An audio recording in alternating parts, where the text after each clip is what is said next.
So the Miami Heat defeat the Golden State Warriors 110-96 as Jimmy Butler ducks all the smoke because he knows without Steph Curry, he couldn't win this game. And he knows we was going to embarrass him no matter what. But before we do start today's video, if you guys enjoy Miami Heat content, we do upload every single day. Our goal this year is to upload for 365 days, and I couldn't do it without you guys. So I just want to say I appreciate y'all, love y'all. Continue to keep liking, sharing, subscribing. And also, thanks for 6,000 subscribers. Our next goal is 7K. Now, believe it or not, this game was very slow once again, right? We all thought it was going to be the same thing that always happens when the Miami Heat play against other teams that don't have their star players. They always play down to their competition. And I thought we was going to lose, right? A very sluggish start. Was only up a couple points at halftime. Mind you, it just wasn't only Jimmy Butler that was out. It was Steph Curry, it was Draymond Green, Jonathan Kuminga, and Al Horford. So those are top 5, top 6 guys that weren't playing today. Now, who saved us was Norman Powell. Norman Powell had an incredible performance in the fourth quarter. I'm only saying the fourth quarters because that's how he saved us, and that's where he majority took over and had his big moment as a Miami Heat fan, of course, right? Not a fan, but as a player. He only had 8 points through 3 quarters, was a no-show, but finished with 25 points, 6 rebounds, 3 assists, shot 10 for 14 from the field, 4 for 7 at the three-point line, and he was a plus 11 in the plus minus in 28 minutes of action. I'm so thankful that we have him because when Tyler comes back, we now have 2 closers, right? So we do not always got to rely on Tyler hit that clutch shot. We can go to Norman Powell. He has proven that he could take over in that fourth quarter like he did today and win us some basketball games. Now, when you look at the Golden State Warriors, their leading scorer today was Pods with 20 points, but we made him shoot terrible, right? He was 6 for 19 from the field, 2 for 7 at the three-point line. Moody was 3 for 12, only had 9 points. Trace Jackson Davis had 8 and 11. Santos had 4 and 6.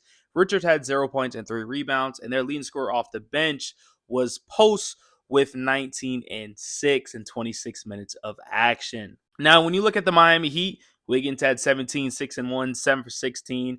Bam Adebayo is officially back from injury. And you could just tell the difference with him being on the court and him not being on the court, especially defensively. He had a good fourth quarter. Overall, had a good game, 27 and 3, 7 for 13 from the field, 3 for 4 at the three-point line. Very efficient night. Larson with 10. Norman Powell with 25, like we said. Davion with 5.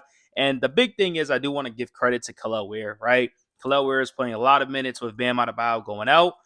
He accepted the role coming off the bench, had 7 points, but 16 rebounds, made an impact in the game. Like I said, it's not always about the stats, but it's about making an impact, and Kel'el Ware did. Necessarily didn't really shoot great from the field, but being huge on the boards count was huge because we got demolished in the second quarter on the rebound count because we all know we're not the greatest rebounding team. And then Fonteco had 10 points in 19 minutes. Now from the field, Miami shot 41% from the field as they shot 36. We shot 37% from the three-point line as they shot 27. Free throw percentage, they shot 75 to 73. We had less turnovers to their 21. We had 14. And once again, we continue to keep looking at the rebounds. We always lose the rebound count. It doesn't matter who's out there. Bam, Kel'el Ware, whatever the case may be, the team could be small. We're just going to always lose. And if we want to be a competitive team and we want to go win championships like we think we could this year, we need to fix that problem. Is either a trade, signing a free agent, whatever the case may be, needs to be addressed, right? They had more blocks. We had more steals. At the end of the day, we won the game. The Miami Heat are now 9-6. The next game we do play is a cup game against the Chicago Bulls. The Chicago Bulls did kind of cool off, so this should be a winnable game once again, right? Let's continue to keep building up this streak, and hopefully Tyler Herro will be here before you know it. So once again, Miami Heat win the game. Let me know what you guys think. Continue to keep liking, sharing, subscribing. Also, go check out my TikTok, link in the description. Appreciate y'all, and I'm out.